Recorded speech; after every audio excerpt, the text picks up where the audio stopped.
ভিডিওতে আমরা ষষ্ঠ শ্রেণীর প্রথম পর্যায়ক্রমিক মূল্যায়নের পরিবেশ ও বিজ্ঞানের 9 নম্বর স্কুলের প্রশ্নের উত্তরগুলো আলোচনা করব। 1 ল্যাক্টোব্যাসিলাস এক ধরনের ব্যাকটেরিয়া, 2 চাল ফুটে ভাত হওয়া একমুখী ঘটনা, 3 ম্যালাথিয়ন একটি কীটনাশক, 4 পিঁপড়ের মিথজীবী প্রাণী হলো জাপ পোকা, 5 কোনটি ভৌত পরিবর্তন, বরফ গলে যাওয়া, 6 বালি আর লোহাচুরের মিশ্রণ থেকে লোহাচুরকে আলাদা করা যায় চুম্বকের সাহায্যে, 7 বাতাস হলো মিশ্র পদার্থ, 8 তরল ধাতু হলো পারদ, 9 মানুষের দৃষ্টিশক্তি ভালো রাখতে সাহায্য করে ভিটামিন এ, 10 সোডিয়ামের চিহ্ন Na।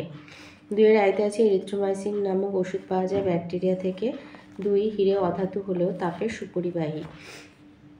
3 আছে স্তম্ভ মেলানো, I জল হবে CH2O, 2 মিথেন হবে DCH4, 3 অ্যামোনিয়া হবে BNH3, 4 কুইনাইন ম্যালেরিয়ার ওষুধ। 4 আছে, এগুলো 1 নম্বরের। আইতে বলেছে কাঠ পালিশ করার রজন কোন উদ্ভিদ থেকে পাওয়া যায়? শাল থেকে। 2 সত্য বা মিথ্যা লেখো। ভূমিকম্প একটি অভিপ্রেত ঘটনা। অভিপ্রেত মানে আমরা চাই যেটা আমাদের ভালো হয়, তো যে ঘটনাটা বারবার ঘটুক আমরা চাই সেটাকে অভিপ্রেত ঘটনা বলে, এটা মিথ্যা। 3 আছে বেমানান শব্দটি খুঁজে বের করো। মধু, উল, কাগজ, রেশম। তো মধু, উল, রেশম সবই প্রাণী থেকে পাওয়া যায়, পশু নয়, প্রাণী। মধু মৌমাছি, উল হচ্ছে ভেড়া, রেশম হলো রেশম কীট থেকে, তাই কাগজ হলো আলাদা, ওটা উদ্ভিদ থেকে পাওয়া যায়। 5 এর আয়তে আছে ধান খেতে অ্যাজোলা পানা চাষ করা হয় কেন? এটা আছে বইয়ের 10 নম্বর পাতায়। লিখবে হচ্ছে অ্যাজোলা এক ধরনের পানা, এদের পাতার মধ্যে এক ধরনের ব্যাকটেরিয়া আছে যারা বাতাসে নাইট্রোজেনকে বেঁধে ফেলতে পারে, তাতে অ্যাজোলার উপকার হয়, কারণ সারের জন্য নাইট্রোজেন লাগে, আর অ্যাজোলা তার পাতায় ব্যাকটেরিয়াকে থাকবার জায়গা দেয়, এতে দুজনেরই বোঝাপড়া থাকে এবং দুজনেই উপকার পায়। 2তে দিয়েছে একটি রাসায়নিক সার এবং একটি রাসায়নিক কীটনাশকের নাম লেখো। এটা আছে তোমাদের বইয়ে 27 পাতায়। রাসায়নিক সার আছে, এখানে 2টো উদাহরণ আছে, ইউরিয়া ডাইঅ্যামোনিয়াম ফসফেট, আর 2টো কীটনাশক কার্বারিল আর ম্যালাথিয়ন। তো যে কোনো একটা করে লিখে দেবে। 3তে দিয়েছে রাসায়নিক পরিবর্তন কাকে বলে, উদাহরণ দাও। এইখান থেকে লিখবে যে পরিবর্তনে পদার্থের চরিত্রগত, গুণগত, গঠনগত স্থায়ী পরিবর্তন ঘটে, অর্থাৎ পদার্থের মূল আণবিক গঠন ও ধর্ম পরিবর্তিত হয়ে নতুন ধর্ম বিশিষ্ট অন্য পদার্থ উৎপন্ন করে, তাকে রাসায়নিক পরিবর্তন বলে। যেমন গম থেকে আটা তৈরি, জলে চাল ফুটিয়ে ভাত রান্না, দুধ থেকে দই তৈরি রাসায়নিক পরিবর্তনের উদাহরণ।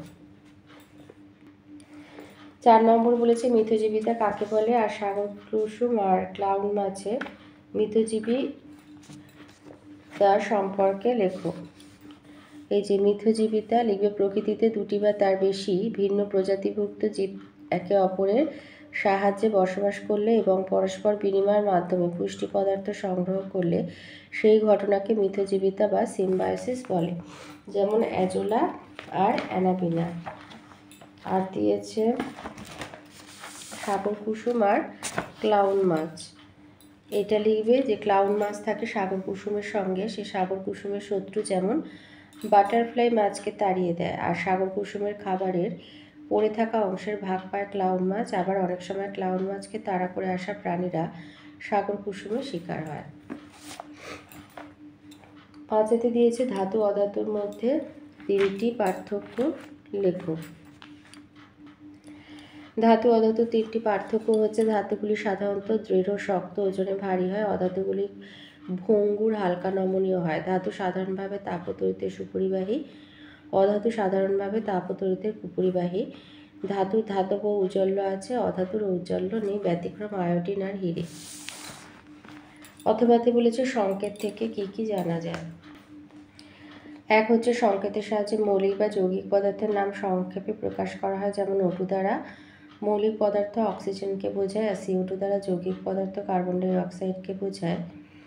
2 সংকেত দ্বারা মৌলিক বা যৌগিক পদার্থের একটি অণুকে বোঝায়, যেমন CO2 সংকেত দ্বারা কার্বন ডাই অক্সাইডের একটি অণুকে বোঝায়। 3 সংকেতের সাহায্যে পদার্থের একটি অণু কোন কোন মৌল দ্বারা গঠিত তা জানা যায়, যেমন CO2 অণুটি কার্বন ও অক্সিজেনের সমন্বয়ে গঠিত। 4 সংকেতের সাহায্যে মৌলিক পদার্থের বা যৌগিক পদার্থের অণুতে কোনো মৌলের কয়টি পরমাণু আছে তা জানা যায়, যেমন O2 এর সংকেত থেকে জানা যায় অক্সিজেনের একটি অণু দুটি অক্সিজেন পরমাণু দ্বারা গঠিত। আর CO2 সংকেত থেকে জানা যায় এটি কার্বনের একটা পরমাণু আর অক্সিজেনের দুটি পরমাণু নিয়ে গঠিত। 6তে দিয়েছে লোহা এবং জল দুটি বিশুদ্ধ পদার্থ হলেও তারা কি একই রকমের পদার্থ? যুক্তি দাও। লোহা প্রকৃতপক্ষে মৌলিক পদার্থ, কারণ লোহাকে বিশ্লেষণ করলে লোহা ছাড়া অন্য কোনো পদার্থ পাওয়া যায় না। কিন্তু জল প্রকৃতপক্ষে যৌগিক পদার্থ, কারণ জলকে বিশ্লেষণ করলে হাইড্রোজেন গ্যাস আর অক্সিজেন গ্যাস পাওয়া যায়। তাই উভয় বিশুদ্ধ পদার্থ হলেও তারা একই রকম পদার্থ নয়। অথবাতে আছে অক্সিজেন গ্যাসের দুইটি ধর্ম লেখো।